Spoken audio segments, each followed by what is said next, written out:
Hey guys, tonight we're going to drift, quite literally, into one of the most beautiful, least understood corners of Mesoamerican history.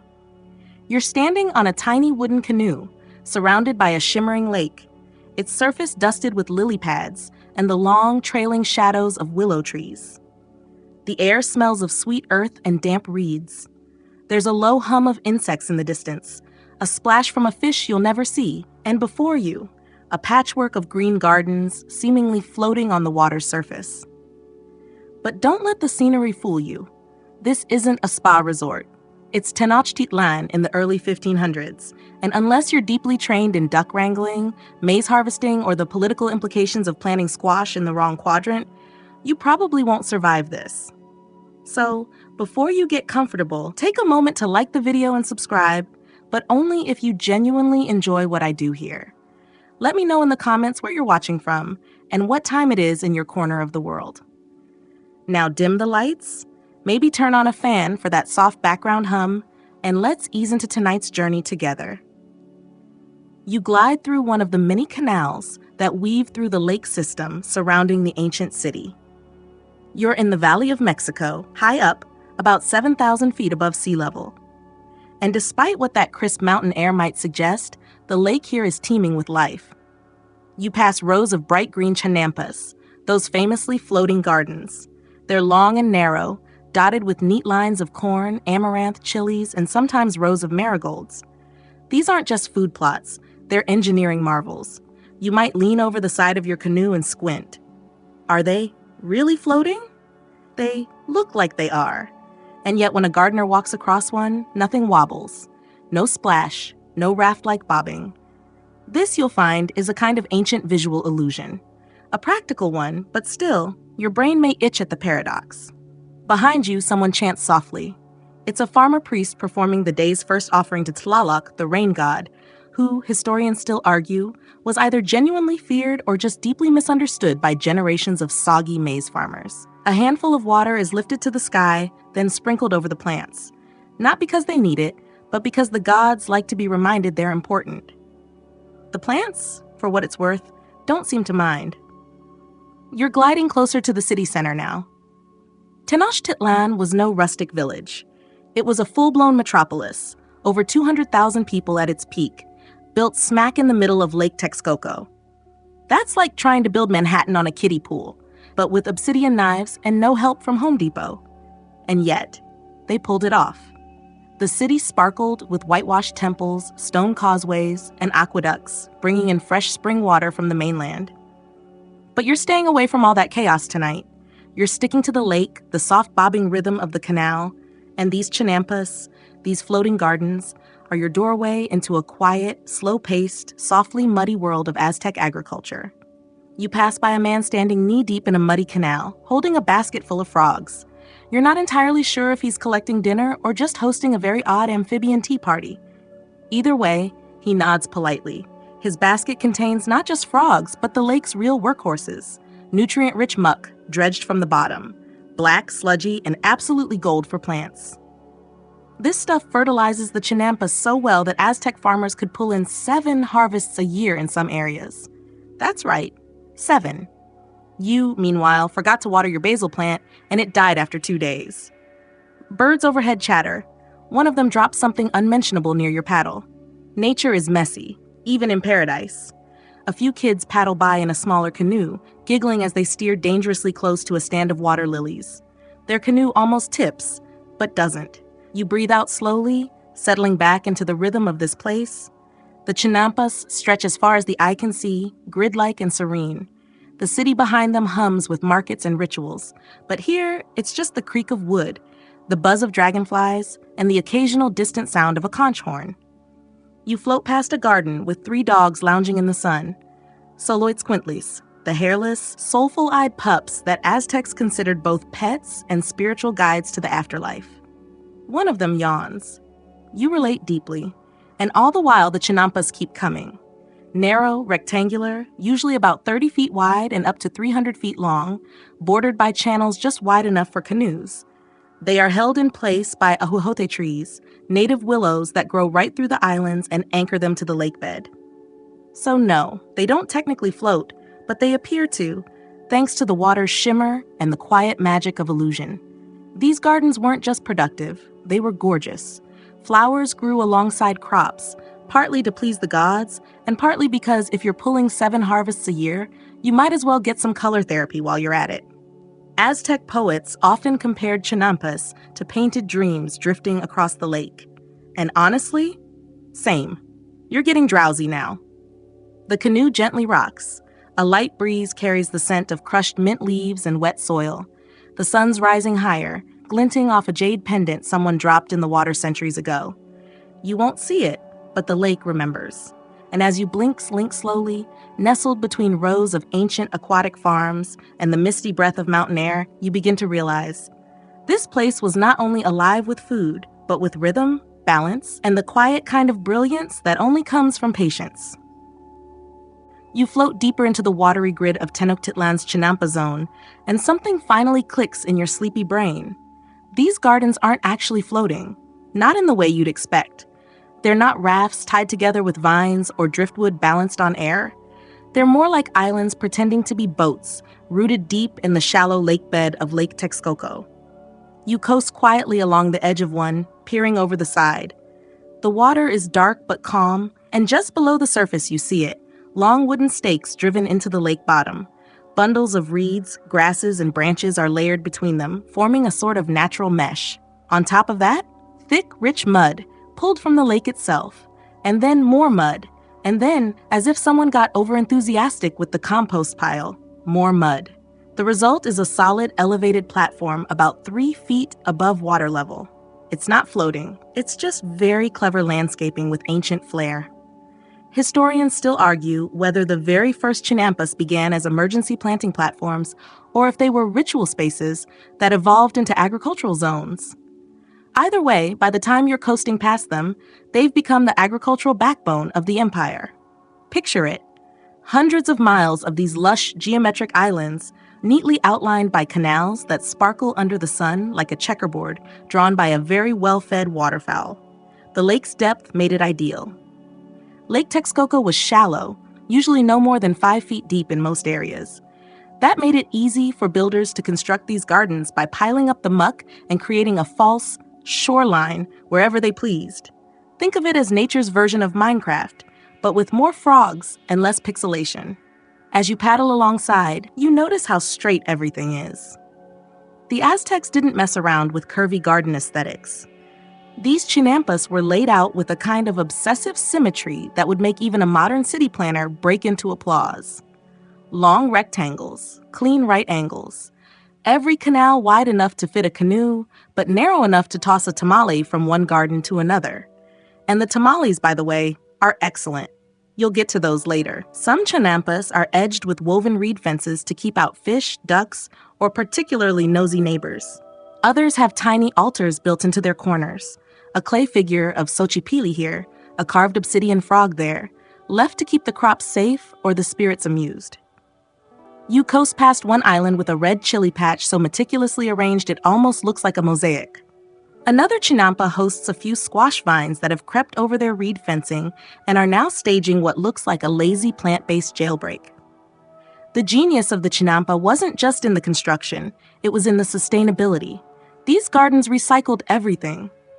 The lakebed muck acted as fertilizer.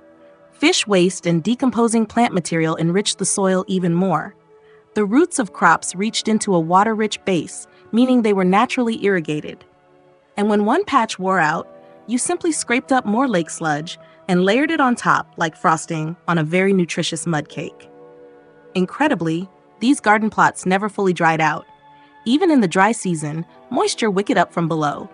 Your tomatoes might sulk in the sun without you, but Aztec beans? They thrived without a single drop from a watering can. You pass a man paddling along in a canoe with 2 baskets, one full of sprouting maize, the other packed with rotting leaves. He waves.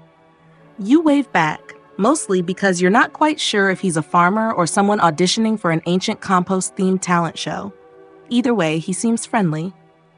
It's worth remembering, too, that the chinampa system didn't spring up overnight. These weren't temporary gardens. They were carefully planned, expanded, and maintained over generations. Grandparents would teach their grandchildren, which corners of which gardens grew the sweetest amaranth. Families had plots they tended for lifetimes, and each one carried a story: where it began, who planted what, which bird nested in which willow tree that spring when the rains came early. The builders often began by constructing a rectangular frame of logs, then stuffing it with lakebed vegetation, reeds, water hyacinths, and sometimes even animal bones. Over time, the pile would solidify, settle, and grow sturdy enough to walk on. Sometimes too sturdy. There's one recorded incident, told more as a cautionary joke than a true tale, of a nobleman stepping off his canoe onto a chinampa and falling straight into the muck when his garden-to-be hadn't set yet. It's unclear if this is a historical anecdote or just one of those timeless human blunders our ancestors like to pass around for a laugh. Either way, it sounds like something you'd do. Even the borders of these garden plots were thoughtfully planted. Aztecs used willow trees, ahuejotes, not only to stabilize the garden edges, but to provide shade, trap wind, and offer bark used in herbal medicines. The tree's long, draping branches hang over your canoe now, making soft, whispery sounds as the wind moves through them. It's peaceful, intentionally peaceful, a blend of order, utility, and natural beauty. The system was so effective that when the Spanish arrived in the 16th century, they didn't quite understand what they were seeing. One conquistador, Bernal Díaz del Castillo, wrote with equal parts awe and confusion about the floating gardens of the Mexica. He compared them to something out of a dream, noting how the rows of greenery looked like they moved with the water. Spoiler alert, they didn't. But they seemed like they did. And it was all part of the charm. Or perhaps the trick. The Aztecs knew how to manipulate landscape perception just as well as they manipulated obsidian into razor-sharp blades. It's no wonder so many scholars today still debate whether chinampas were primarily agricultural innovations or sacred representations of cosmic balance. Maybe both. As you paddle past a small shrine tucked between tomato vines and flowering marigolds, the wind shifts. You smell mint again. Maybe wild, maybe planted. You can't tell. But it's clear now that the chinampa wasn't just a farm.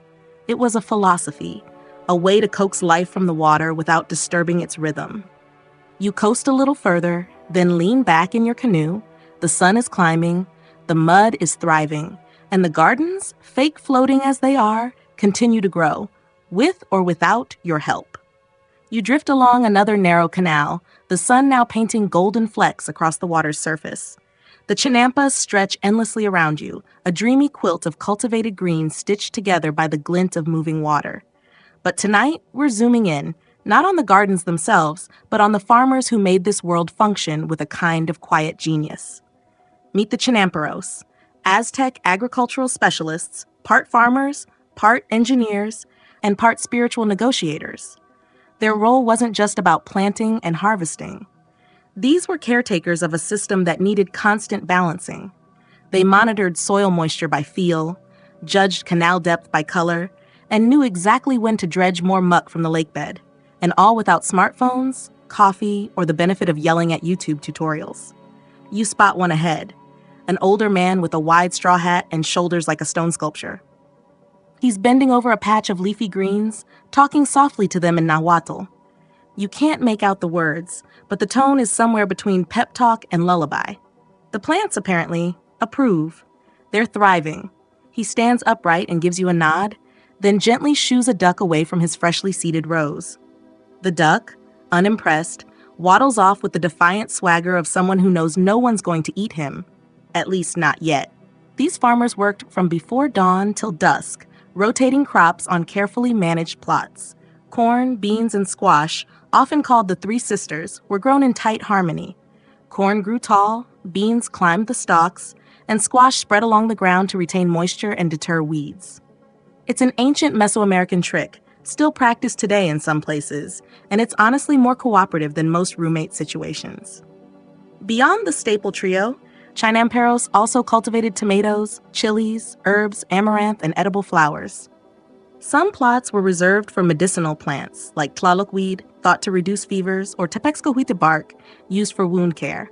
Others had dye plants, used to create the brilliant reds and blues that made Aztec clothing pop with royal flair. Historians still debate whether chinampas supported all the food needs of Tenochtitlan, or if they mainly supplied the ceremonial and high-value goods. One theory suggests that while staple crops came from the drier regions beyond the lakes, the Chinampas specialized in perishable or delicate items, like herbs, flowers, or produce meant for the nobility and priesthood. Others argue the Chinampas could have supported up to half the urban population if managed well. What's clear, though, is that the farmers were regarded as essential, even sacred. You coast past a group of women and children working a plot together. The kids carry baskets of soil, giggling when one trips and spills mud all over his tunic. The women, focused, sun-kissed, laughing occasionally, are pulling weeds and checking for pests. You notice one woman tucking amaranth seeds into the soil with a rhythm almost like drumming. Her fingers are quick, sure, and gentle, like someone who's done this 1,000 times before, and likely will do it 1,000 more. Behind her, small clay idols are set up in a tiny corner shrine. One has a little basket of maize in front of it. Another wears a crown made from chili stems. These aren't decorative, they're offerings. For the Chinamperos, success wasn't just about hard work. It was a delicate negotiation with the forces of the natural world. Forget your morning prayer, and your garden might sulk. Or worse, attract pests. And speaking of pests, let's talk ducks. Aztec farmers had a complicated relationship with them. On one hand, they were considered useful. They ate mosquito larvae, fertilized the canals naturally, and were a solid protein source. On the other hand, they were notorious for sneaking into chinampas and devouring young seedlings like beaked vandals. There are even records of young boys being given the official job of duck chasers. A noble title, if ever there was one. As you paddle by, you hear one such duck chaser shout in triumph. He's caught a rogue mallard in a reed trap baited with a few seeds. The duck looks indignant, the boy triumphant. It's the kind of victory that only lasts until the duck escapes an hour later, but hey, small wins matter. The farmer waves to the boy and then leans down to dip a gourd ladle into the canal. He takes a drink. Yes, really. This isn't city tap water, thankfully, but a filtered system of aqueduct-fed freshwater and lake water interlaced with natural reed purifiers. The Aztecs had mastered water management to a degree that would make modern engineers raise an eyebrow. They built levees, sluice gates, and even artificial islands to manage flow and salinity. And the canals between Chinampas weren't just pretty moats, they were vital arteries. They served for transportation, irrigation, and even temperature regulation. During colder nights, the water helped insulate the gardens. On hot days, it cooled the soil. You couldn't ask for a more cooperative farming setup.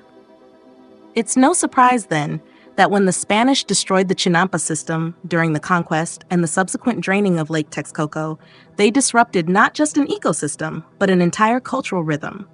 And the farmers, those Chinamperos, became guardians of a fading knowledge that would, thankfully, survive in fragments. Today, in Xochimilco, some still practice these traditions, with canoes and flowers, and yes, stubborn ducks included. You trail your hand in the water. It's warmer now, and the air smells of freshly turned soil and something sweet, perhaps marigolds blooming nearby.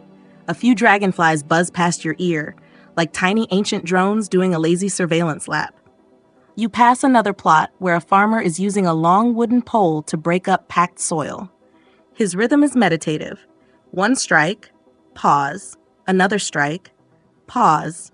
He pauses to swat a mosquito and mumbles something that sounds vaguely like a curse, and then continues. Farming here, even in this beautiful water world, was not without its struggles. Pests, crop rot, and the occasional overzealous festival stealing all the chili peppers, it all came with the job.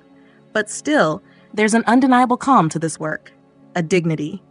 As you watch, another canoe glides past, this one carrying sacks of harvested greens and a bundle of herbs wrapped in maguey fibers. The canoe rocks gently with the weight of the day's labor. Not rushed, not frenzied, just steady. And for a moment, floating beside this green and muddy miracle of pre-modern ingenuity, you feel it too. That slow pulse of a world built on balance, where plants grow on water, where cities rise from lakes, and where a farmer's whisper might still be heard by the roots he tends. A light breeze ripples through the canal as your canoe drifts on, casting gentle shadows across the water's dappled surface. The scent of chili plants mingles with the occasional whiff of moist earth, and you begin to notice something unexpected. Music. Not loud, not ceremonial, just a lazy tune played on a wooden flute, echoing from somewhere between the maize stalks. Welcome to the social side of Chinampa life. Contrary to the popular image of ancient farmers toiling silently under the sun, Chinampas weren't just isolated work zones. They were social spaces, miniature neighborhoods with their own rhythms, relationships, and a surprising amount of gossip. Yes, gossip. If you thought small-town chatter was lively, imagine it happening while waist-deep in lake mud and corn pollen. You pass a cluster of 3 chinampas loosely grouped together. Families here have been neighbors for generations, literally. The Aztec land inheritance system often kept chinampas within families, passed from parent to child like a sacred trust, or like that old canoe no one ever repairs but refuses to throw away. You float closer and see women swapping seeds across a narrow canal, one balancing precariously on a log plank bridge. A toddler sits nearby, chewing on a maize husk with the intensity of someone discovering flavor for the first time. Laughter echoes as one woman tells a story. You can't catch every word, but something about a priest, a turkey, and an unfortunate sneeze seems to be involved. Whatever the punchline, it lands. These floating fields weren't just feeding the empire. They were shaping the lives and identities of the people who worked them. There was pride in being a chinampero. It wasn't flashy, but it was deeply respected. A farmer here could point to a patch of land and say, "I made that," and mean it quite literally. And let's not forget how these social networks helped the whole system stay afloat, pun fully intended. Families exchanged knowledge, tools, seedlings, and labor. It wasn't unusual for neighbors to help each other replant after a flood, or join in dredging efforts when one canal silted up. And if someone got sick, the local herb knower, every community had one, might paddle over with a bundle of dream-inducing chocolatl bark and a story about how their grandmother cured swamp fever with fermented cactus juice and sheer attitude. Historians still argue whether these Chinampa communities functioned more like rural villages or urban suburbs. Some claim they were heavily tied to the city's food supply chain and its temple economy, placing them under bureaucratic supervision. Others see them as semi-independent micro-societies, bound more by family ties and tradition than by edicts from priests or imperial bean counters. What's clear is that Chinampa life had its own calendar. The Aztecs followed a 260-day ritual calendar called the Tonalpoli, interwoven with a 365-day agricultural calendar, the Xupohualli. Important planting and harvesting times were tracked through ceremonies, some small and local, some massive and filled with dancers, offerings, and enough tamales to power a minor rebellion. But here, out in the garden grid, those ceremonies took on a quieter tone. You might leave a bit of maize dough at the edge of your plot, or burn copal incense near a water shrine carved into a tree trunk. You might whisper thanks to Tlaloc for a good rain, or mutter nervously when the skies turn too dark, because for all the structure and sharing, this was still farming. And farming, then as now, comes with a healthy dose of existential dread, dressed in overalls. You float past a group of teenagers in training. They're not on TikTok, obviously, but they're doing the Aztec equivalent, flirting while pretending to weed. One boy tosses a worm at a girl and is immediately smacked with a bundle of cilantro. Another carves a crude bird into a piece of bark and hands it over with a shy grin. If you listen closely, the language may be Nahuatl, but the drama is universal. Meanwhile, a grandfather nearby is telling 2 smaller children how the canals were once filled with white herons. His story drifts between memory and myth. He claims one heron stole a priest's sandal, which somehow led to the invention of guacamole. The kids are enthralled. You suspect he's playing fast and loose with the facts, but it's hard to argue when his voice is so soothing and his mustache commands such authority. Some of these Chinampa zones even had their own local markets, tiny floating exchanges where families traded surplus herbs, flowers, or duck eggs. You spot one such boat now. It's filled with bright marigolds, jalapenos, and what looks suspiciously like a homemade flan wrapped in maize husks. The vendor waves, offering you a pepper. You wisely decline. Your sleep depends on it. Beyond the friendly interactions, there's a hint of competitiveness, too. You catch a side eye from one Chinampero to another when he sees his neighbor's amaranth growing taller. There are no prize ribbons here, just subtle flexes, like having your squash bloom earlier or showing up to the next feast with tomatoes that could double as small cannonballs.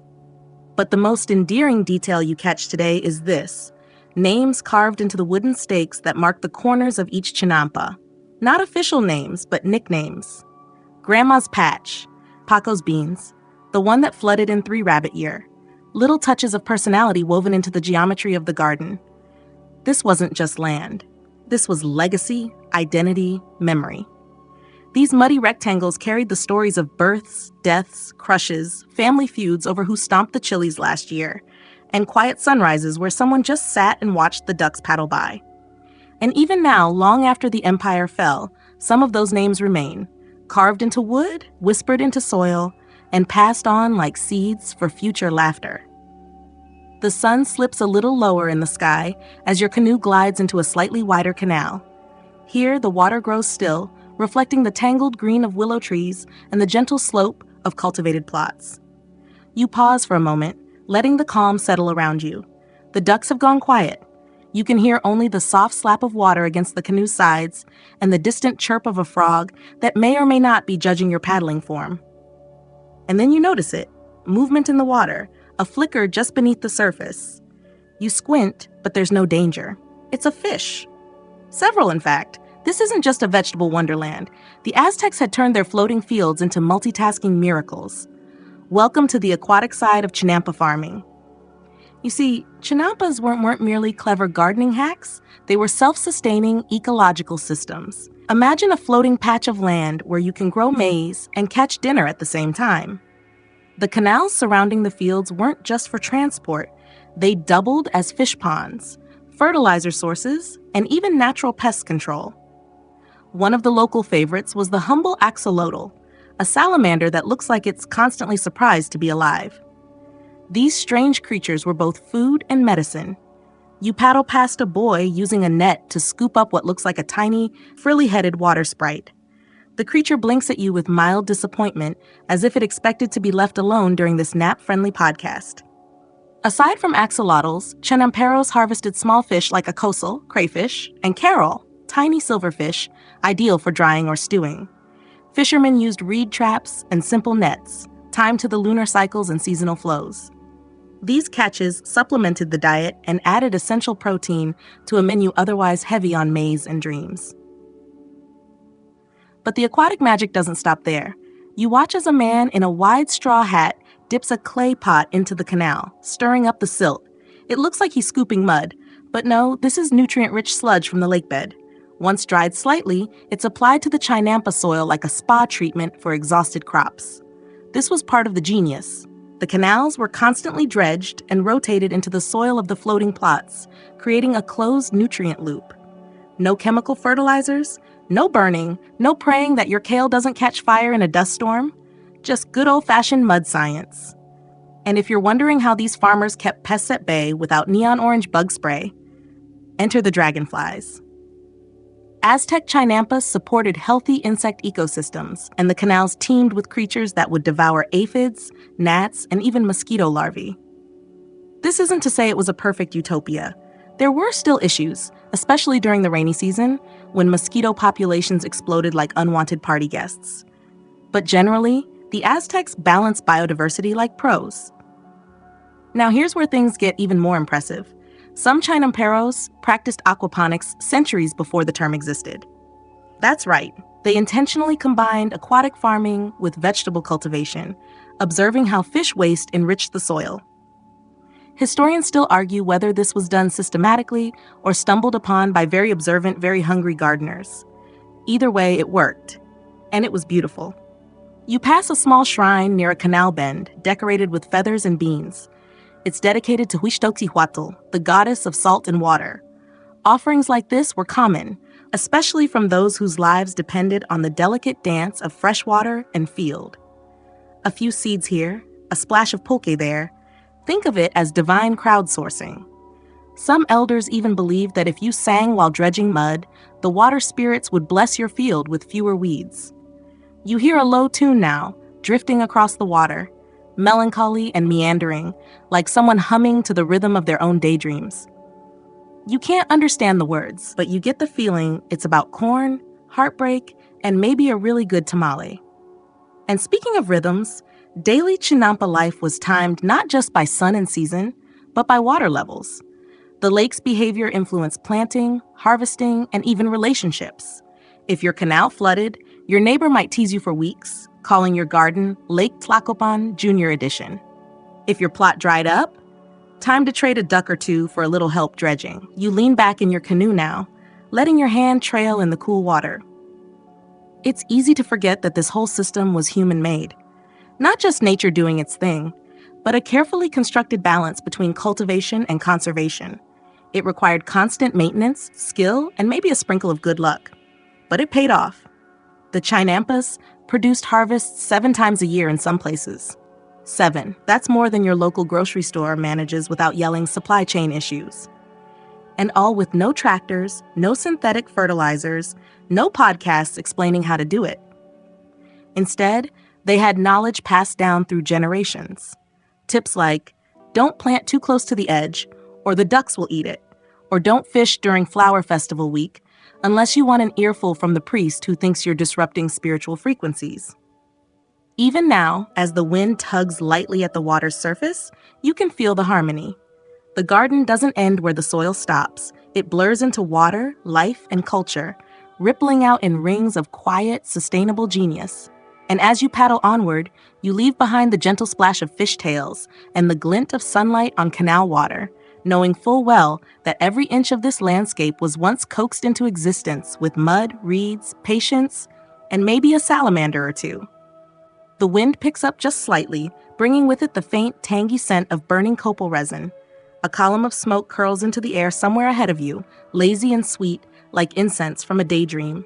You follow it, your canoe nosing between 2 Chinampas edged with white lilies. And then you hear it, chanting. Low, rhythmic, and utterly hypnotic. You've arrived at one of the most overlooked features of Chinampa life, its sacred rituals. While the great temples of Tenochtitlan often get the historical spotlight, those towering pyramids and massive ceremonies with crowds that would make Coachella look like a small picnic, the quiet, earth-level spirituality of Chinampas was just as integral to the Aztec worldview. Out here, farmers weren't just planters, they were spiritual stewards. Every harvest, every canal cleared, every squash that somehow grew in a perfect heart shape, it all carried a touch of the divine. And every Chinampero knew that without the gods, especially the nature gods, their floating gardens would turn into floating disasters real fast. Tonight, you're witnessing one of the smaller local offerings, an evening rite for Tlaloc, the rain god.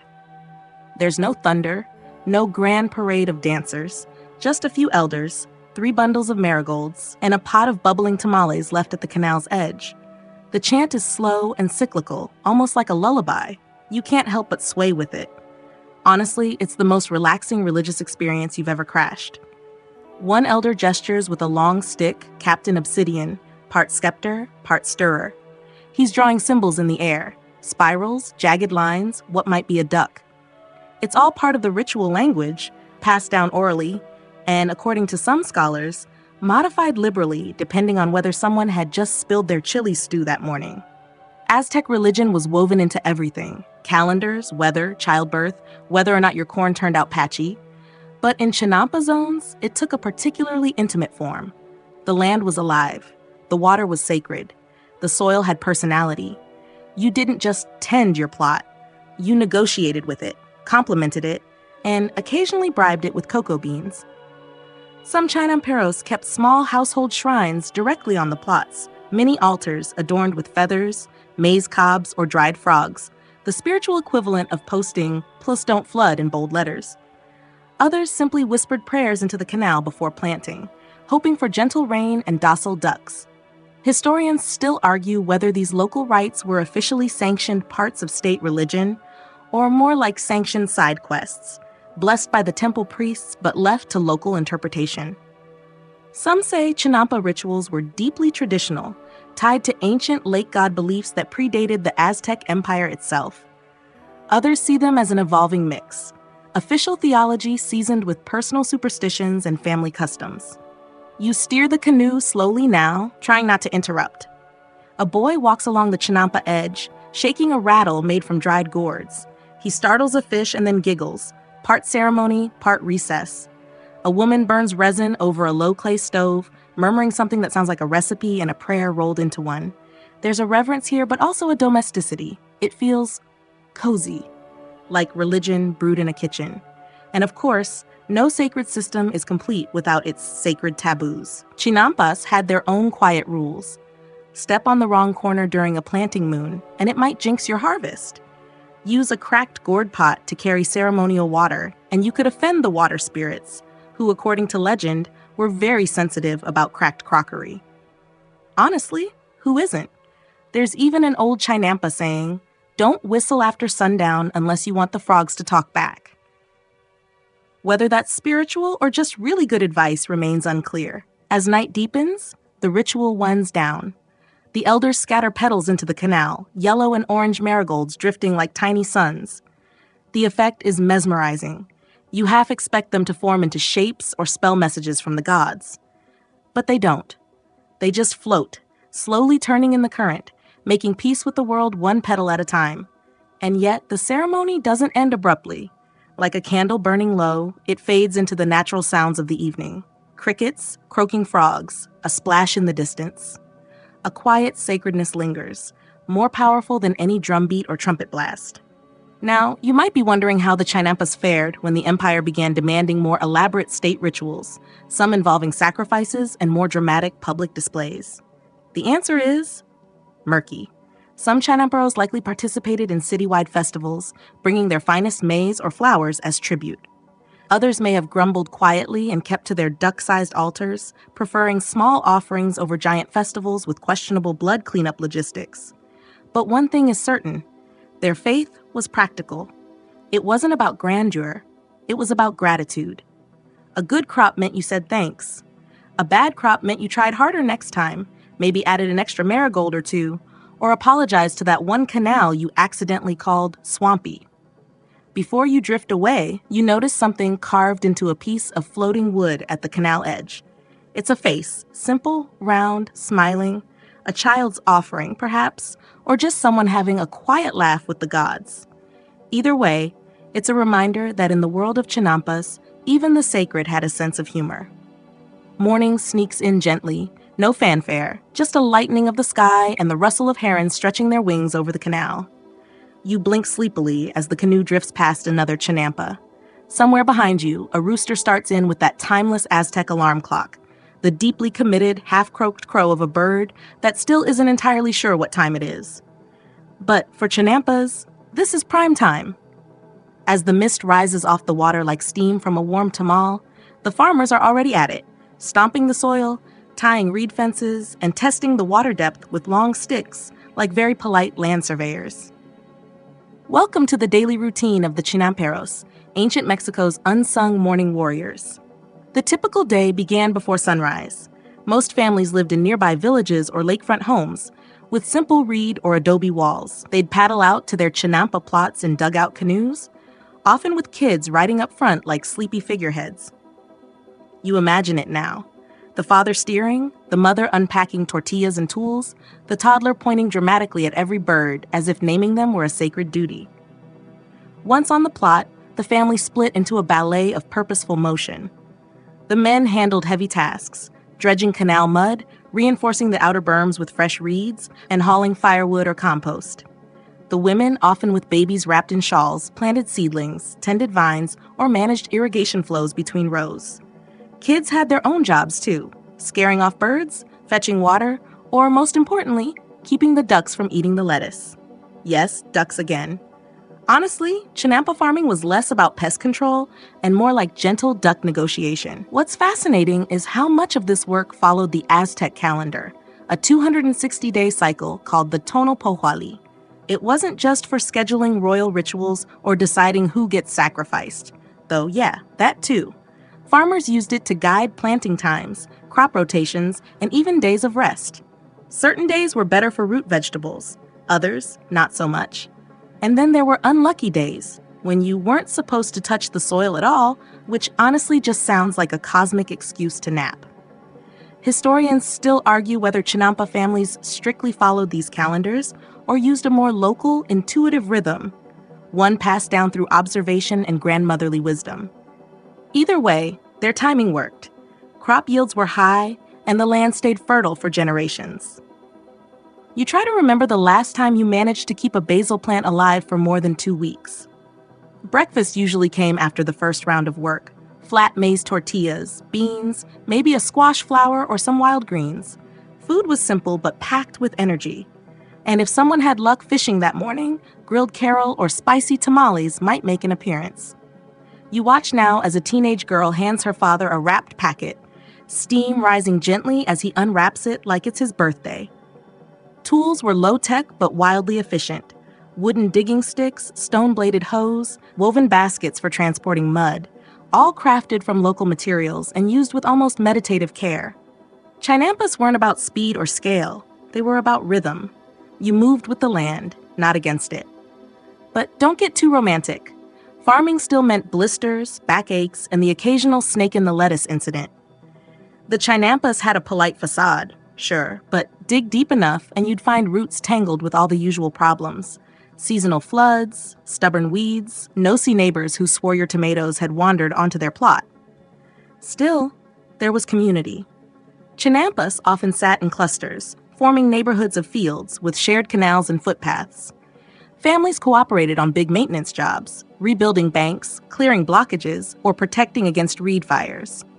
And every so often, someone would show up with music, a clay flute maybe, and the work would slow, the sun would ease higher, and the canal would ripple with something close to joy. You float past a man crouched at the water's edge, checking the moisture level in the soil with bare fingers. He mutters something approving, pats the earth like it's an old friend, and moves on.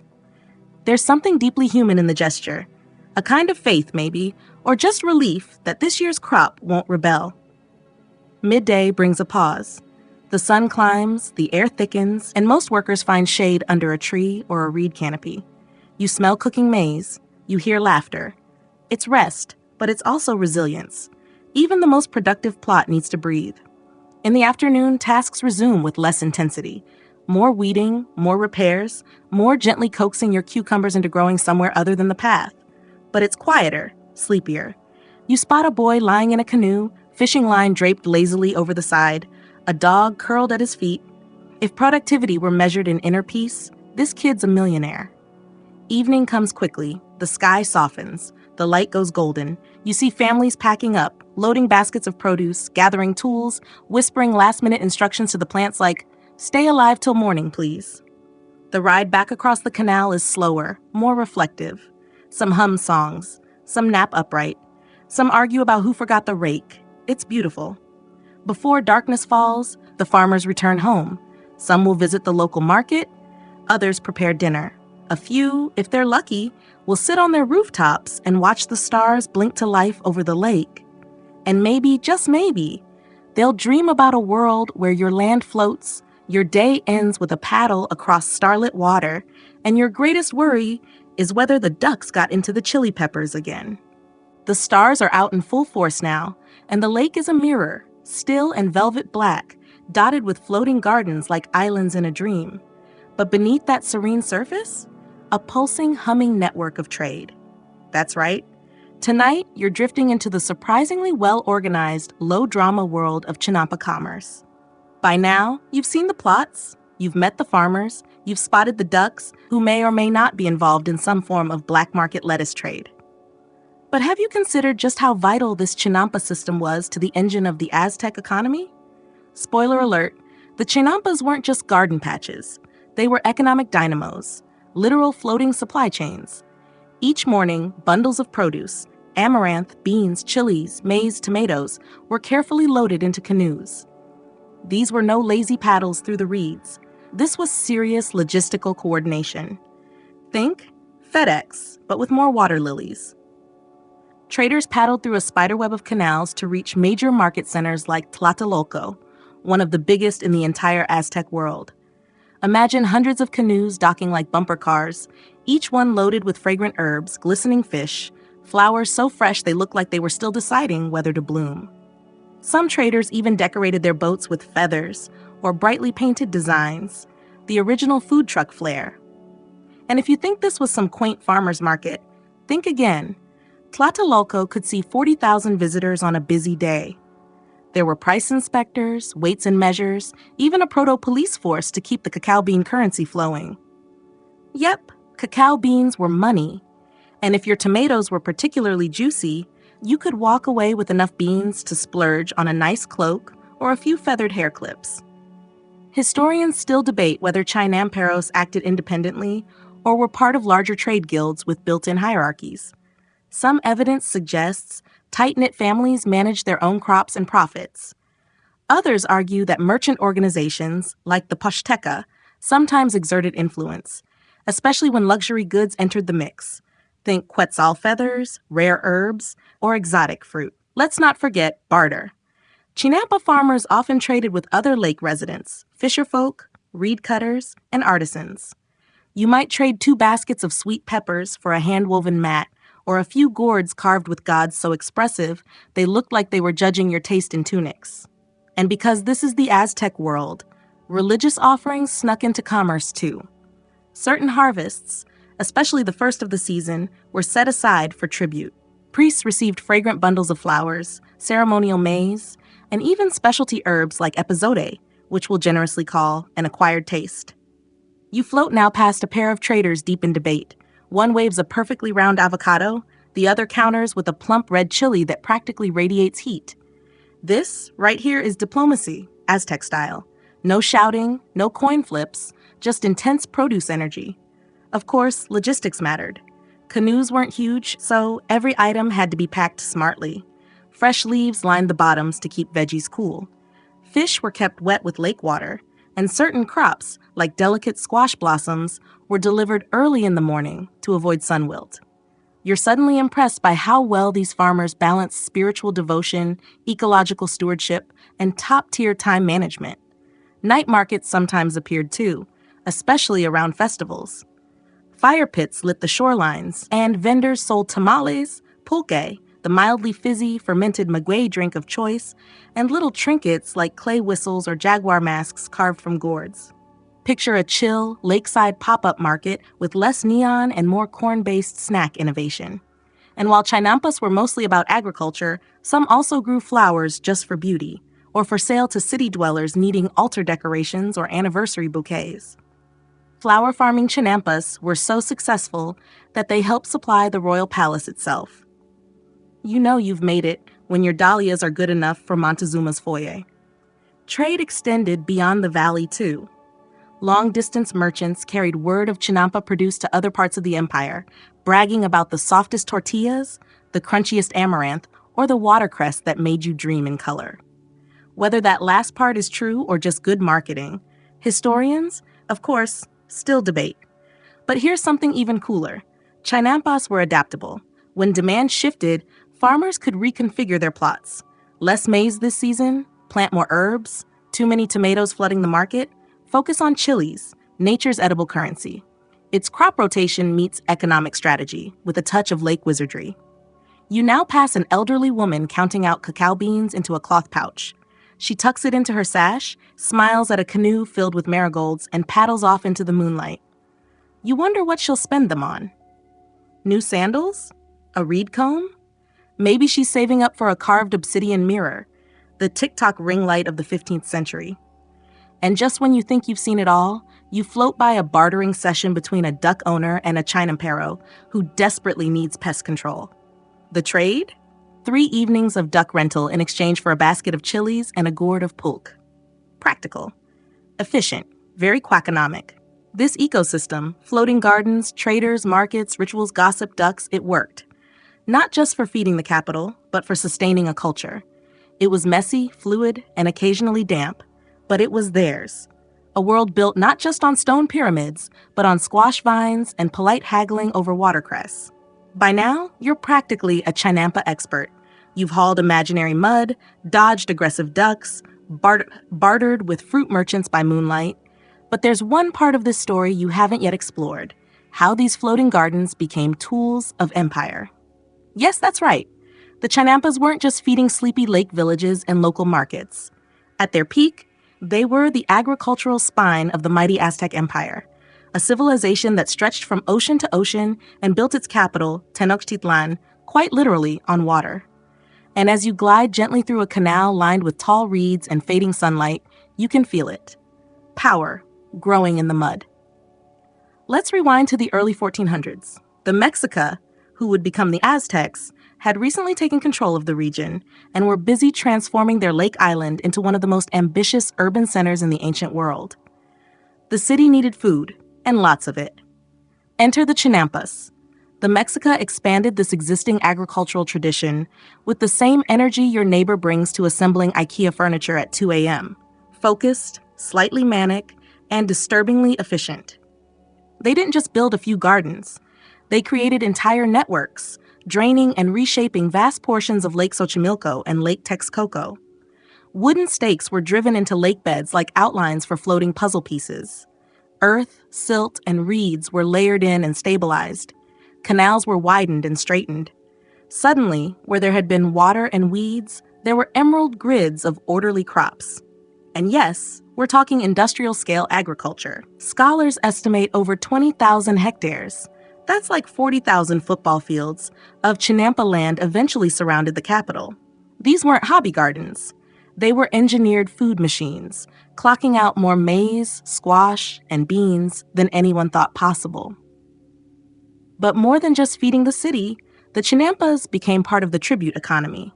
That's right. Under the Aztec system, conquered regions were required to send goods to Tenochtitlan. And guess who had the surplus to spare? The Chinamperos. Tribute lists from the era read like oddly poetic grocery orders. 4,000 loads of corn, 200 baskets of amaranth, 100 bundles of fresh herbs, ideally not soggy.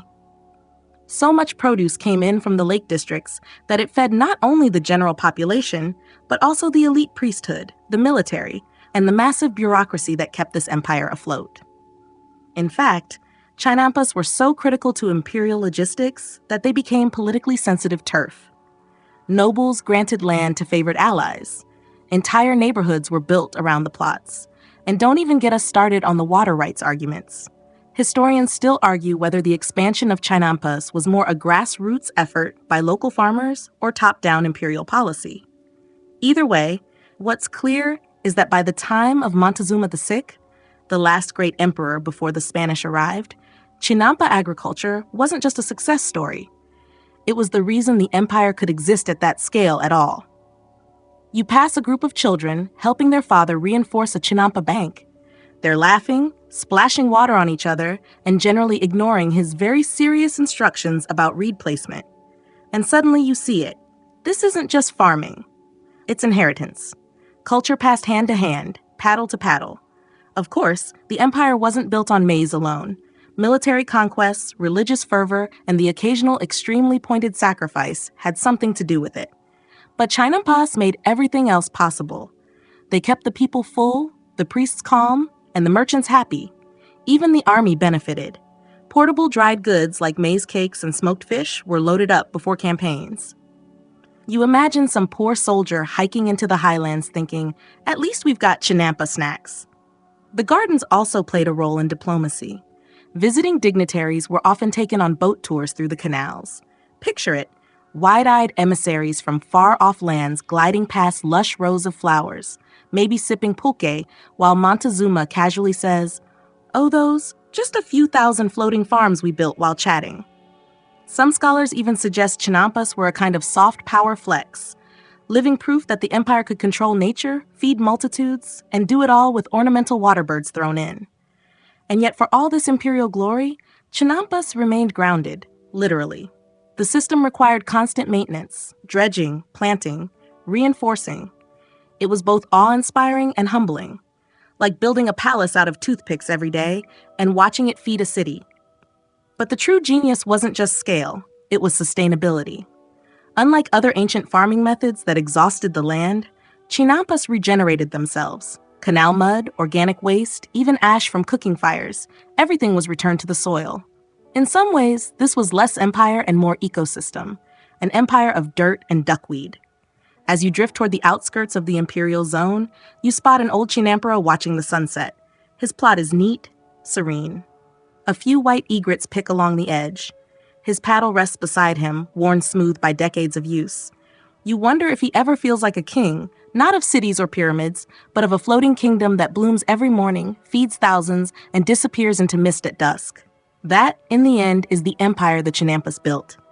Not loud, not towering, but patient, wet-footed, rooted in silt and silence.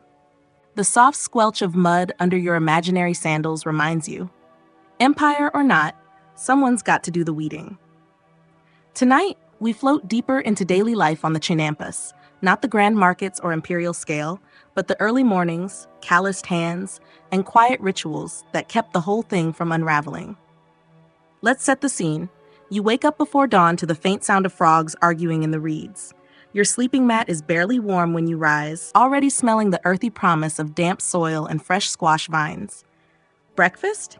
A steaming tamale, maybe filled with beans and a sprinkle of chili, washed down with a cup of atole, thick maize drink, perfect for bracing against the lake's early chill. Then it's down to the canoe. You step in, paddle in hand, and push off into the mist. The water is so still it looks like you're floating on the sky itself. It's just you, your family, and your floating world. The day's work begins with checking the rows. Maize leaves are yellowing. Time to dredge a little canal mud. Aphids in the amaranth? Release the ducks. You kneel, hands deep in soil, and hum an old song your grandfather taught you, a chant to coax the beans upward, or maybe just to keep the mosquitoes distracted. Farming on a Chinampa is equal parts mindfulness and chaos. You work in harmony with the ecosystem, but the ecosystem is a little mischievous. Rain doesn't always cooperate. Reeds grow too fast. Your cousin's canoe crashes into your lettuce again. There's a rhythm to it all, though, a flow as reliable as your heartbeat. Pull weeds, harvest squash, repair the retaining edges with woven reed mats and prayers that it holds through the next storm. Historians still argue whether Chinampa maintenance followed formal training, passed through guilds, or was simply taught orally within families. Some murals suggest apprenticeships, youngsters learning the subtle art of mud stacking, duck wrangling, and basil propagation under watchful eyes. Tools were simple but elegant. Obsidian blades for harvesting, flat wooden boards for patting down new soil, woven reed baskets for produce, which double as makeshift duck shields when things get rowdy. And then there's the lunch break. You sit beneath a flowering ahuejote tree, a sort of willow often planted along Chinampa edges to prevent erosion, and unpack your midday meal. Maybe it's tortillas wrapped around fried squash blossoms. Maybe it's leftover tamales. Either way, you watch dragonflies skim the water and think, this is the good part. Nearby, children help as best they can, or just chase each other with muddy feet and questionable flower crowns. Elders offer advice from the shade, not always requested, but often correct. And when a boat passes playing flute music, you wave, because there are only so many people out here in the floating patchwork, and everyone eventually needs to borrow a paddle. This daily life wasn't just functional, it was deeply spiritual. Every step of the process, from planting to harvesting, had its associated rituals. Before sowing maize, you'd offer a pinch of seeds to the earth, whispering thanks to Chicomecoatl, goddess of agriculture. If your chili plants thrived, a few might be offered at the local shrine, bundled with flowers and left beside a carved stone frog that watches you work like a very judgmental garden gnome. And on festival days, you decorate your Chinampa with marigolds, light incense, and float small figurines across the canals. Some families even staged little pageants in their canoes, half spiritual devotion, half competitive theater, and at least once involving a goat in a hat, though scholars admit the goat might not have been fully briefed on its role. But it wasn't all serenity and squash blossoms. There were feuds, arguments over property lines when roots crept over the edge, disputes about water access, your canals blocking the flow again, Tlaloc help you. Even occasional cases of Chinampa sabotage, though usually the worst offense involved accidentally dumping duck manure in someone's canoe. And yet, for all the sweat and squabbles, the life was stable, productive, remarkably self-contained. You farmed what you needed. You traded the excess. You lived in a world where your food floated right beside you, your neighbors paddled past at sunset, and your worries, while damp, were generally manageable. Some Chinamperos added artistic flair to their plots. a row of chili plants pruned into spirals, beans climbing in perfect zigzags. One legend even tells of a chinampa planted entirely in patterns to resemble a jaguar from above, though scholars still debate whether that was artistry or just someone who got a bit carried away during planting season. You glide now past a plot full of flowers, cempasúchil, dahlias, morning glories. A young woman kneels, carefully arranging blooms into bundles bound for the temple. Her fingers are stained gold and violet. She doesn't look up, but she hums, same tune as your grandfather. The melody drifts over the water like incense. As the sun tilts west, families wrap up for the day. Canoes begin to head home, low in the water with baskets of produce, bundles of herbs, and one very confused duck. Smoke rises in thin trails from fires on the shore, tamales steam, reed mats are rolled out for evening prayers.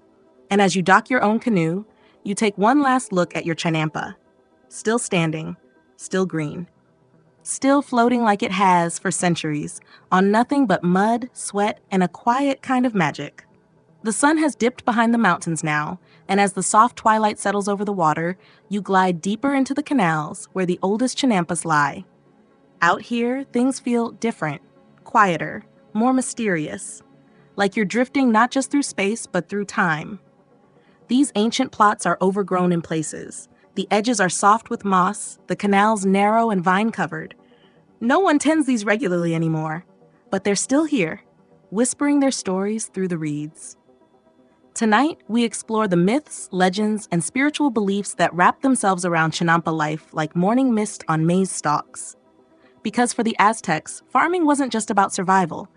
It was cosmology, a worldview made of corn, gods, and floating islands of fate. You paddle past a small stone altar half swallowed by plants. Candles once burned here. Flowers were laid in careful patterns, then swept away by wind or ducks or time. This was sacred ground. Every chinampa, no matter how humble, was a stage for divine interaction. Take Tlaloc, the rain god. If he liked you, he'd bless your crops with gentle rains. If he didn't, you'd get flash floods, or worse, a sky that forgot how to weep.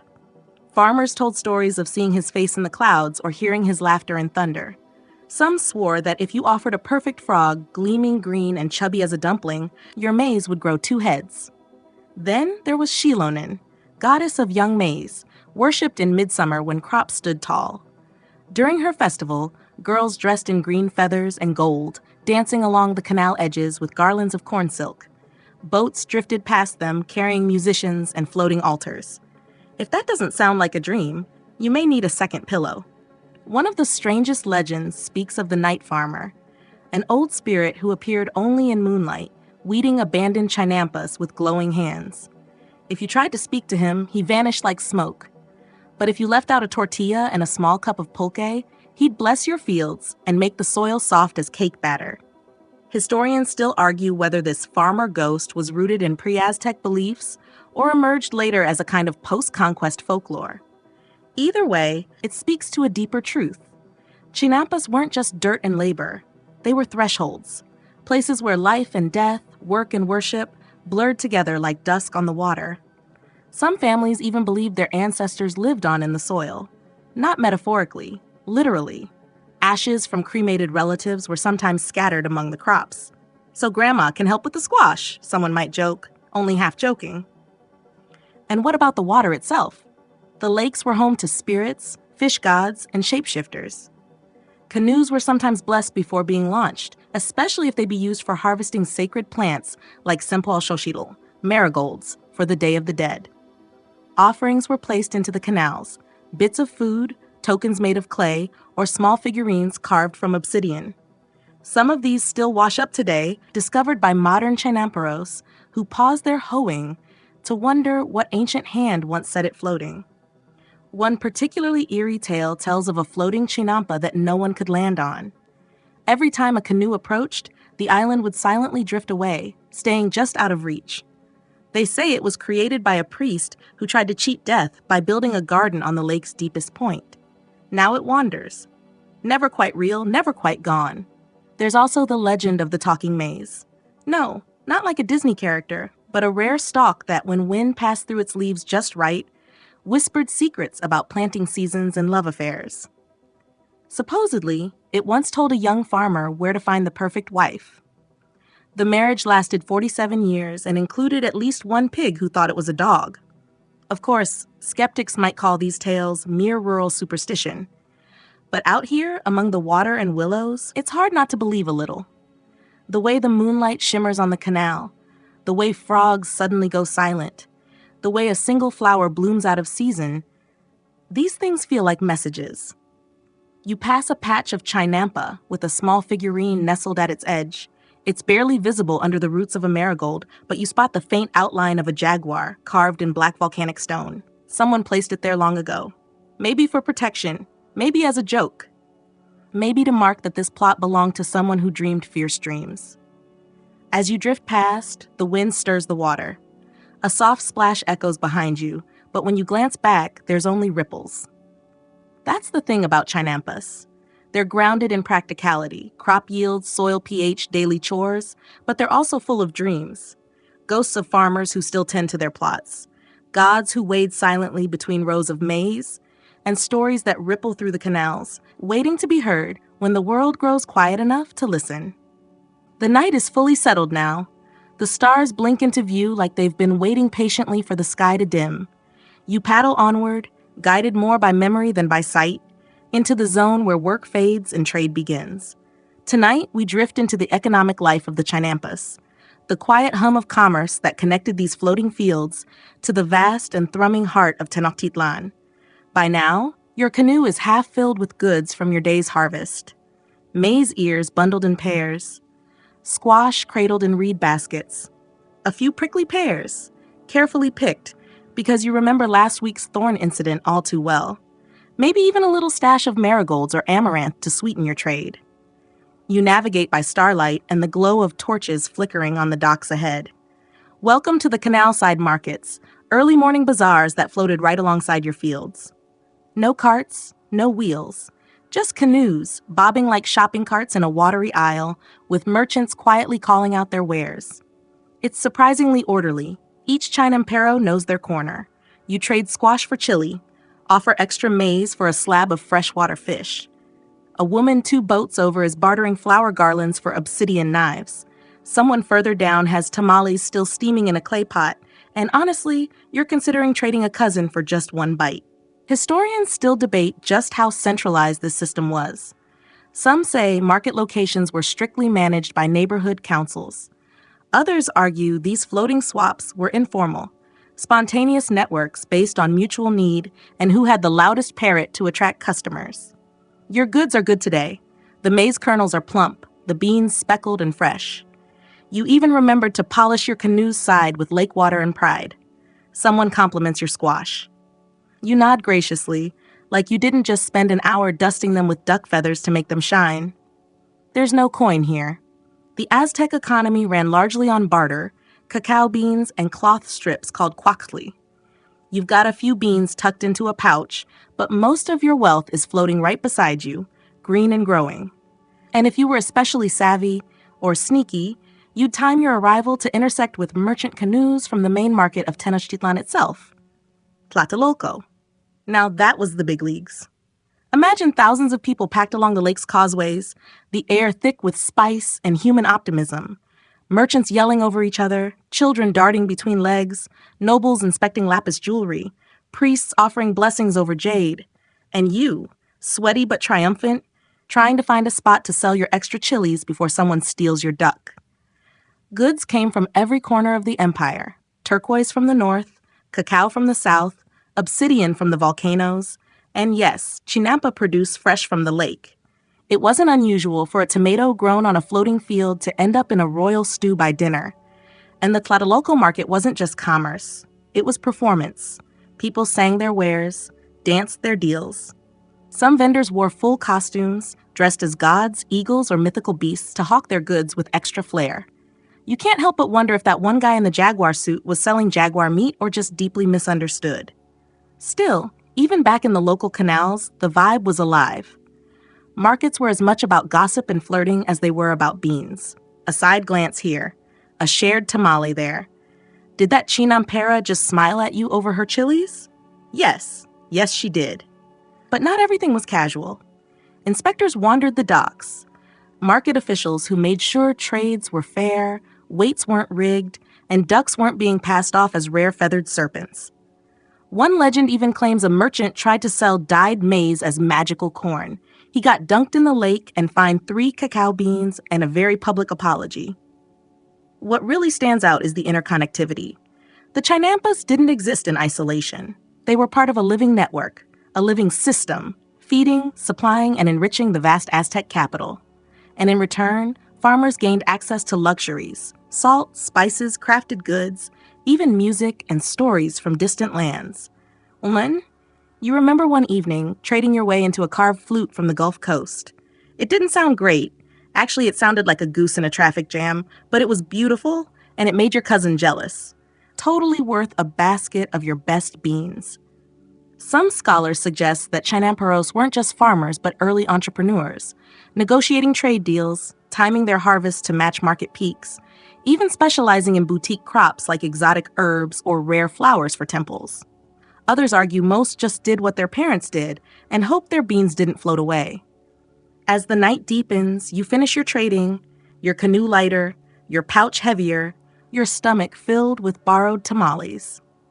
You paddle home under the stars, thinking of tomorrow's crops, your new obsidian knife, and whether that Chinampera with the smile might need help weeding next week. The lake is quiet now. The only sounds are water lapping at your canoe and the distant echo of a flute. Not the goose one, thankfully. You pass other boats headed home, each carrying their own little slice of the economy, floating proof that even in the dark, life keeps moving, trading, growing. You wake before dawn, with the lake still veiled in a blanket of silvery mist.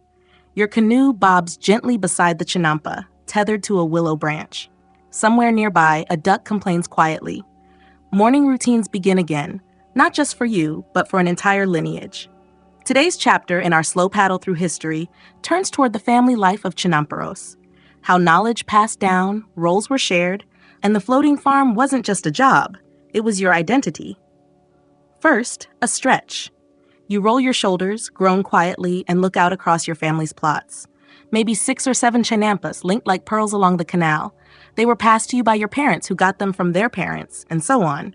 A floating family tree, roots tangled not in soil, but in memory. Every morning, roles were assigned.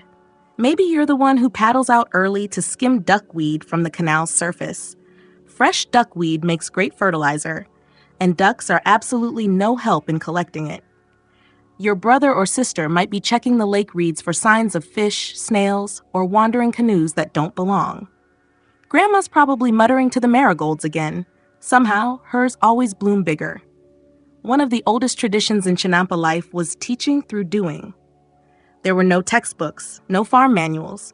You learned by watching, imitating, and slowly becoming part of the landscape. Children helped from the moment they could walk. Small hands weeding between maize stalks or chasing away nosy birds with little clay rattles. Historians still argue whether Chinampa families organized themselves along strictly patriarchal lines or if the work was more evenly shared. Recent studies suggest women played a major role, not just in planting and harvesting, but in organizing trade, maintaining seed knowledge, and passing on spiritual rituals tied to the crops. And speaking of seeds, seed knowledge. It was sacred. Your great-aunt might carry pouches of dried amaranth tied inside her blouse, hidden from sun and greedy birds alike. Certain seeds only came out at the right moon cycle. Others were inherited like heirlooms. Families knew which ones thrived in which soil plots, what pairings gave the best yield, and what not to plant near chili unless you wanted spicy squash, which actually sounds delicious. It wasn't just plants that ran in the family. The very earth did too. Some Chinampas carried names passed through generations. Little Frog Field, place where corn laughs. Or the ever-ambitious biggest pumpkin of the East, which did not always live up to its billing, but the name stuck anyway. These names were more than quirky markers. They carried stories. The time a thunderstorm split your squash patch in two. The season the ducks nested in the beans. Or that one harvest festival when your uncle drank too much pulque and tried to pole vault across a canal. He did not make it. Then there were the oral histories. At night, After the work was done and tortillas crisped on hot stones, families would gather beside the canal, surrounded by fireflies and the distant croak of frogs. Elders would speak of past seasons, divine warnings, and the day Tenochtitlan itself floated into view. One tale might recount how your ancestors first carved out this very chinampa with obsidian spades and a wild hope. Another might recount the mysterious floating woman who guided them to the perfect patch of lake mud. She always disappeared behind a curtain of reeds. And of course, every family had at least one quirky genius. The cousin who crossbred flowers into bizarre new colors, or the uncle who claimed ducks were reincarnated warriors and tried to train them in formation. They did eventually form a line, right into a tamale pot. But family life wasn't all whimsy. Illness, flooding, or failed harvests could strain even the strongest kin ties. Arguments over which cousin let the beans rot, or whether a plot was watered too soon, could echo through the canals for weeks. And yet, chinampas required cooperation. If one family's canal got blocked, others pitched in to clear it, because everyone depended on the flow, literally and figuratively. There was even a kind of social insurance, a tradition of lending harvests or labor to kin in trouble, knowing it would circle back in time.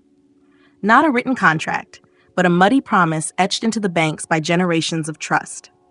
Some families built their homes on the chinampas, lightweight reed huts or wooden cabins, shaded by willows and cooled by the breeze. Others lived on nearby dry land, paddling out to work each day. Either way, your chinampa was your lifeline, your heirloom, your classroom, your neighborhood.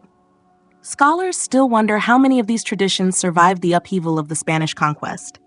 Some believe they quietly persisted, woven into daily life and local lore, under new names and prayers. Others suggest they faded, overwhelmed by disruption, disease, and forced change.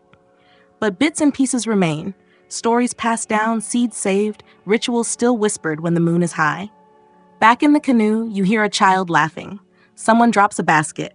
A duck explodes from the reeds in a flurry of flapping indignation. The sun is rising. Family members wave from other plots, their outlines golden in the morning haze. You smile. Another day begins.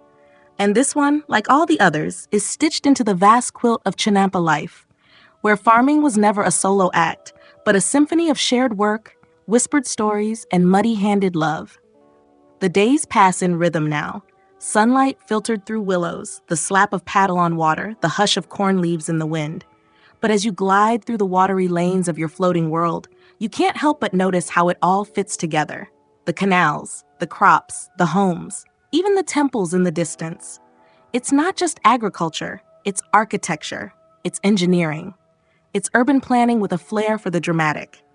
Tonight, we turn to the grand design behind the chinampas, their place within the intricate system of Aztec infrastructure, and how they help make Tenochtitlan one of the most astonishing cities the world had ever seen. Picture this. You're paddling south from the Chinampas near Xochimilco, headed toward the shimmering heart of the empire. On either side, the floating fields stretch out like green chessboards, with narrow canals threading between them. Everything feels intentional, as if someone long ago sat down with a really ambitious blueprint and said, "Let's turn this lake into a garden, and then a capital." And they did. The layout of the Chinampas wasn't random. Each one followed a measured rhythm, long rectangles aligned with the prevailing winds, with feeder canals between them, wide enough for canoes, but narrow enough to encourage water flow. And beneath it all, an invisible web of hydraulic management. See, the Aztecs weren't just farmers. They were master water wranglers. They built a network of dams, sluice gates, and dikes that kept fresh water where they wanted it and salt water far away. One of the most famous examples is the Nezahualcóyotl Dike, a 10-mile-long barrier that divided the brackish eastern lake from the freshwater western half, protecting the Chinampas from ruin. Historians still debate how much maintenance these structures required, or how effective they were during heavy rains or droughts. Some believe they worked so well that crops rarely failed. Others argue they were constantly in need of repairs, patched with whatever reeds and optimism were available. And then there were the aqueducts. Yes, aqueducts. You may associate them with Rome, but the Aztecs had their own elevated water highways. The twin aqueducts of Chapultepec, carried fresh spring water across the lake into the thirsty heart of Tenochtitlan. One channel was always in use while the other underwent cleaning or repairs, because even 15th century engineers understood the importance of backup plumbing. Your paddle slows as you approach the city's edge. Canals give way to stone causeways, massive roads built atop packed earth and stone, wide enough for armies, markets, and wandering goats. Each causeway had drawbridges that could be pulled up in case of attack. Yes, that's right. Tenochtitlan had medieval-style defense tech in the middle of a lake. Try beating that, Venice. And above all this floated the city itself, a glittering, symmetrical island metropolis of palaces, temples, and busy streets, all planned with geometry so precise it could impress even your most nitpicky math teacher. But the true marvel is how seamlessly the Chinampas fed this system. They weren't tucked away in some rural corner. They were part of the city, woven into its food supply, economy, and spiritual framework. While urban centers elsewhere struggled to import grain, Tenochtitlan just floated its groceries across the canal.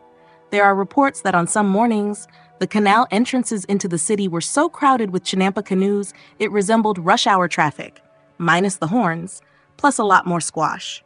Scholars suggest that the integration of agriculture, water, and infrastructure made Tenochtitlan not just sustainable but scalable. As the city's population swelled to over 200,000, possibly more, its floating farms expanded in tandem, feeding the growth without the need for conquest or excessive deforestation. It's a rare case in history where urban sprawl was literally buoyant. And here's something you might not expect. The city was clean. Unlike many pre-modern cities, Tenochtitlan had public sanitation systems, regular street sweeping, and even rules about waste disposal, especially near canals. Households were expected to collect waste in containers, which were emptied onto Chinampa compost piles. Yes, even ancient empires had designated poop boats. You can't make this stuff up. Your canoe glides past one of the public gardens, spaces where citizens could rest, reflect, and take in the lake breeze.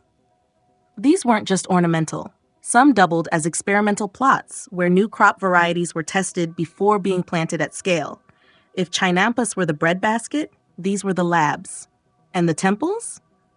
They weren't just for sacrifice and ceremony. Many housed sacred gardens, curated with symbolic plants from across the empire.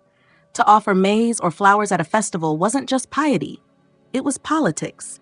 It reminded everyone that agriculture, water, and the gods were tightly braided together. Even the lake itself held layers of meaning.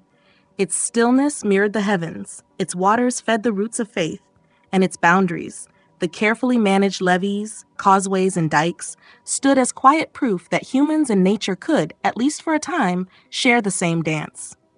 As your canoe drifts back toward your family plot, you pass another Chinamparo tightening the lashings on his canal wall.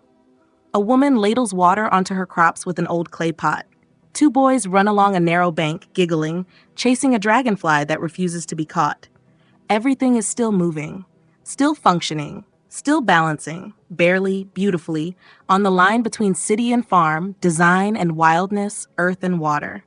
And as you settle in for the evening, you realize something quiet but profound. This isn't just floating agriculture, it's floating civilization. Evening settles softly across the lake, and your Chinampa is aglow with the golden haze of the fading sun. The air smells like damp earth and sweet maize, and somewhere in the distance, a flute plays, maybe from a passing canoe, maybe from one of the little temples nestled in the reeds. Everything seems to pause for a breath. You sit back, letting your paddle drift. This moment, right here, is the quiet exhale of a long, muddy, miraculous day. And tonight, before we let go completely into sleep, we'll reflect on the enduring legacy of the Chinampas, not just in Aztec times, but across the centuries. Because here's the twist. The Chinampas never really left. Even after the Spanish conquest, after the temples were toppled, the canals repurposed, the empire broken, many Chinampas kept floating. Farmers adapted. They learned new crops, new tools, and new rulers. But the plots remained. The water remained. The stubborn, quiet rhythm of planting and harvesting remained. You might be surprised to know that some Chinampas are still in use today, especially around Xochimilco. They're smaller now, more scattered, and often hemmed in by urban sprawl, but they persist. Families still tend them. now wearing jeans instead of cotton tunics, using plastic buckets alongside ancient techniques. It's a patchwork of the past and present, sewn together with patience and love. Historians still argue whether these modern chinampas are authentic continuations or revivals of something long gone. Some say the tradition is broken. Others believe it was simply sleeping, waiting for the right season to sprout again. Either way, the fact that a person today can paddle out into morning mist, dig their fingers into lake mud, and plant the same crops their ancestors did 500 years ago? That's no small miracle. And in a time when climate change threatens food security, the Chinampa system has caught the eye of modern scientists and environmentalists. These floating farms don't just grow food, they filter water, recycle nutrients, and resist erosion. Basically, they're eco-friendly superstars disguised as soggy rectangles. There are even pilot projects now, both in Mexico and abroad, looking to recreate Chinampa-like systems in urban areas. Floating gardens in Bangkok, wetland agriculture in New Orleans. Everyone's suddenly interested in what the Aztecs mastered centuries ago, farming that floats in every sense of the word. And it's not just about the engineering. It's about a worldview, a way of living that doesn't fight nature, but flows with it, that understands the importance of timing, rhythm, and muddy hands, that sees the lake not as a barrier, but as a blessing, that believes knowledge isn't hoarded in books, but shared through stories, laughter, and long canoe rides at dusk. You lie back in your canoe, now moored gently to the Chinampa's edge. The stars are beginning to blink awake above you. The wind moves the reeds in lazy ripples. You think of the generations who paddled this same canal, who built the floating fields one bundle of reeds at a time, who taught their children to respect the water, and who whispered their prayers into maize leaves. And you wonder, what kind of legacy floats behind you? Not just for history, but for the future. Could Chinampas be a blueprint for what's next? It's tempting to romanticize it all, the ducks, the flowers, the dragonflies. But you also know the Chinampa life was never easy. It required constant care, endless work, and a touch of stubborn magic. It took a community, it took belief, it took getting your feet wet every single day. So maybe the real legacy isn't the floating fields. Maybe it's the attitude behind them. Patience, ingenuity, and a sense of humor when the ducks knock over your seedlings again. It's the idea that a good life doesn't have to be rushed, that growing slowly, steadily, season by season might just be the secret. And with that thought, let's drift gently into our final moment together. Wind down. Now breathe in through your nose and out through your mouth. Let the still waters of the lake settle in your mind. Imagine the gentle lap of canoe wood against soft mud, the hush of reeds in the wind, the sweet, rich scent of maize in the air. The stars above you multiply, bright, silent witnesses to a world both ancient and alive. You feel the day soften around your shoulders. No more paddling, no more planting. Just this, the floating stillness, the quiet ache of fulfillment, and the warmth of being part of something larger. The city sleeps beyond the canals now. The Chinampas, their soil dark and full, rest like tired lungs. Ducks tuck their beaks into feathers. Flowers close for the night. The moon rises, not as a spotlight, but a lullaby. You are no longer the paddler. You are the water, the mud, the whisper of willows.